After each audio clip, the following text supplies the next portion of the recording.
Okay, everybody, I'm really excited today because I am joined by Karen Fukuhara, aka Kimiko, aka the female. Karen, how are you? Hi, Steve. How are you? I'm good. Thanks for having me. Karen, I think I'm in the boat of just a bunch of fans right now are just in shock and disbelief at the ending of episode 3 with Stormfront. And I think we all kind of just want to know right now at this moment, like, is Kimiko ready to go kill Stormfront? Oh my goodness. Yes. After what happens in episode 3, I think Stormfront is due for a beating, if not a brutal murder by the hands of Kimiko. Yeah, and like I feel like Kimiko's the perfect person to have now as like that having her arch nemesis because we see Kimiko even in episode 2 just rip that guy's head off. It's something she does with ease. And before we jump all into that, speaking of episode 2, I kind of wanted to just talk about how we see here that we get introduced now to Kimiko's brother, Mouse, and there's this conflict they have that he still kind of believes in the shining light and Kimiko really knows the truth about them. So it puts Kimiko in this weird spot of, do I help have my brother be kidnapped or do I let him go? Can you kind of delve us into her thought process in that kind of part of the storyline? Yeah, I think, when she's reunited with Kenji, it was something that she didn't believe could happen. She thought he could be dead. She thought she would never be able to see him again. And so having this opportunity, it's just a dream come true for her. And so we can see that sort of connection between the two in episode 2. And it's quickly shattered by the fact that he has a different agenda. And, it's hard for her because she just wants to continue the brother-sister relationship that they had going on from before, but it's not possible. And I think this is another example of how her life, her family's life has been affected for the worse by Shining Light, first of all, and also Vought International. Right. And that is a realization that she has. Not only were they kidnapped and forced into the life, but also they have altered his mind. They have gone so far that he is thinking in this, fucked up way that she'll never get him back. She'll never get this kind-hearted brother back. And so that's very sad for her. So you feel like she kind of feels like she's lost him in a way already? Yeah, there's a realization that she has, when they're talking in the middle of the street and she's saying, why are you saying this? What? She's very confused and caught off guard because that's not the Kenji that she knows. And partly she loses him, but she's trying her hardest not to because she wants to hold on to him, what's left of him. And there's not a single thing in the world she wouldn't do to convince him otherwise. Yeah, and that's totally interesting what you're saying there. And I think it lends into how even more interesting the story with Kimiko and Kenji gets in episode 3 because we learn that they made their own language through everything they went through growing up. So I have to ask you as an actress, how did you guys go about this? What's really going on with the type of sign language you're doing? How does that even come about? Yeah, I was so excited to read the script and see that she has another mode of communication, Yeah. And the language she speaks in season 2, the sign language, is not actually ASL. It's a completely made-up language by my coach, Amanda Risher, who was the coach for Sally Hawkins in Shape of Water. Oh, wow. It was very exciting to me. Yeah, it's so cool. And Amanda has hearing aids, but she's signed her whole life, and therefore she's an expert in her field. And she created this beautiful language for Kenji and Kimiko.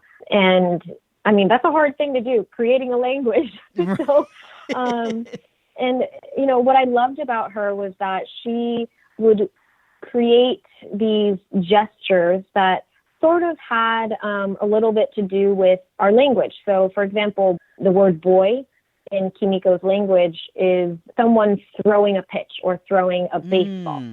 Or Kimiko's nickname for Kenji is Mouse. Right. And two hands coming together. So it kind of looks like a small animal is feeding off of someone's hand.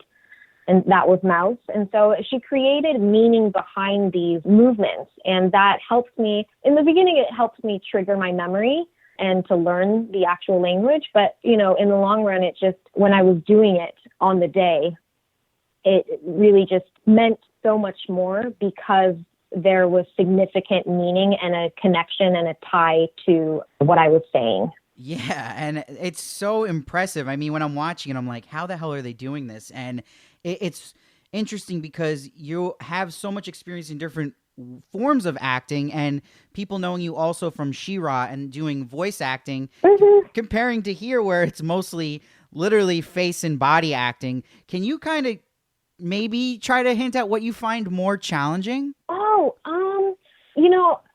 I think the sign language was definitely challenging because it's something that I had never done before.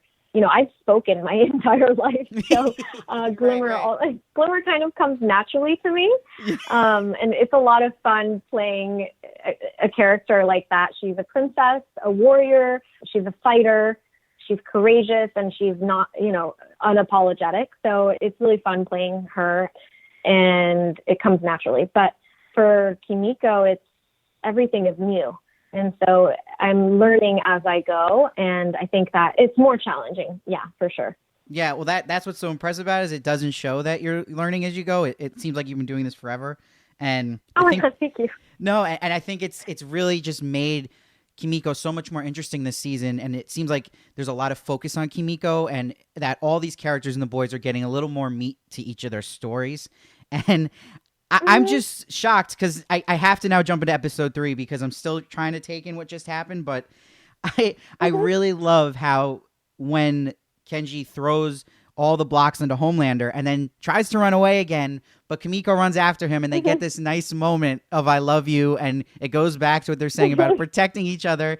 And then we get Stormfront saying, hey, guys, and the rest is history. So I have to ask, when you had this scene with Stormfront coming in and first attacking you guys, I know you have a history of karate. I think you have a brown belt, if I'm correct. I do, yeah. Do you do any of your own stunts in general in the show? I always have to give credit to my stunt double and my stunt coordinator, Teague Fong, stunt coordinator, and Irma Leong, who was also my stunt double for Suicide Squad.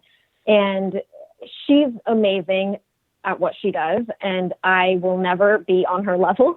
Right. But, it's fun because I do get to do a lot of the safer stunts. If there's not a lot of risk involved, I get to throw a couple punches. And that day with Aya was so fun because we were both on wires because we are actually on top of that tall building. And she has to choke me out. Jeez. And my head is kind of falling off the ledge. And so we had to be on wires. The riggers were there. I have fun with it. It's just another experience that you wouldn't normally be able to have. And after the exhilarating feeling right after you finish a stunt is what I live for. It's just so fun to do, and you feel like you've done it, you faced your fear. I have a fear of heights. Yeah, I have a fear of heights too, yeah.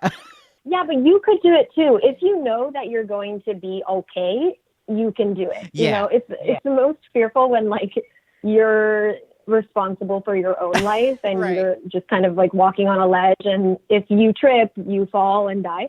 But you're in good hands, in the hands of a professional. So no, yeah. I love that. That's really cool. And I just wonder too, because I said this in my review of episode 3, but it blew me away the way you sold the emotion of Kimiko here on her face when she sees what's happened to her brother by Stormfront.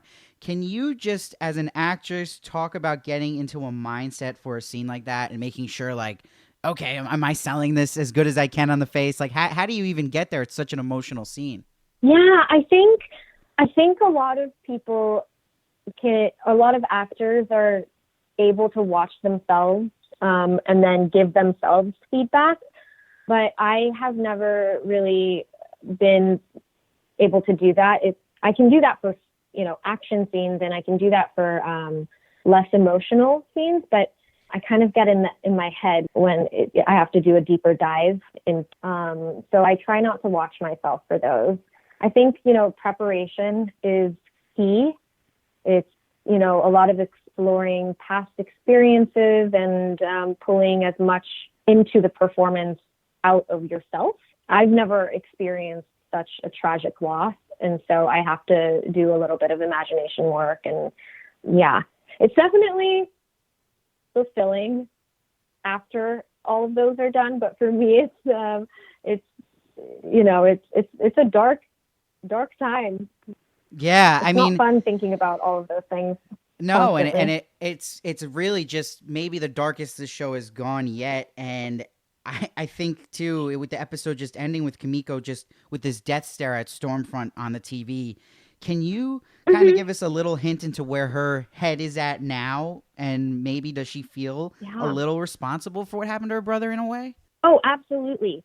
Absolutely. So well said, because, in that final moment in episode 3, we see her determination and her determination for vengeance. She is in a very, very, very dark place, and she's ready to maul Stormfront in any way possible. And that becomes her life mission. I think up till he dies, she has this sense and she has this mission to save and look out for her little brother. And before, she thought she completely lost all of her family members. She'd never get them back. And then she was given this opportunity to meet with him again. And she realizes that he's still alive. Right. And she can still protect him. And that gives her the will to live. And she kind of feels like she owes it to her parents. I have to do this. This is my life mission, to protect my brother. And then that is taken away brutally by Stormfront in episode 3. And so her entire perspective on the world changes, and she is motivated by vengeance and wanting to get revenge for the rest of the season. Everybody, you heard it from Karen herself here. You can't get a better explanation of Kimiko's thought process right there and behind the scenes stuff. It's so exciting. It's really cool, Karen, because to me that scene at the end of episode 3 was just on the same level of something I'll never forget, just like it was with Negan, his entrance in The Walking Dead. It's that same just crazy brutalness, and I absolutely fucking loved it, and your performance just makes it that much better. So everyone, please make sure to watch The Boys Season 2. Episodes 1 through 3 are out now, and every Friday there'll be a new episode on Amazon Prime. Karen, is there anything else you would want to promote before I let you go? No, I think that's it. Season 2. Woohoo! All right, Karen, thanks so much for talking to me, and I hope you have a great rest of your day. Yay, that was so fun. Thank you.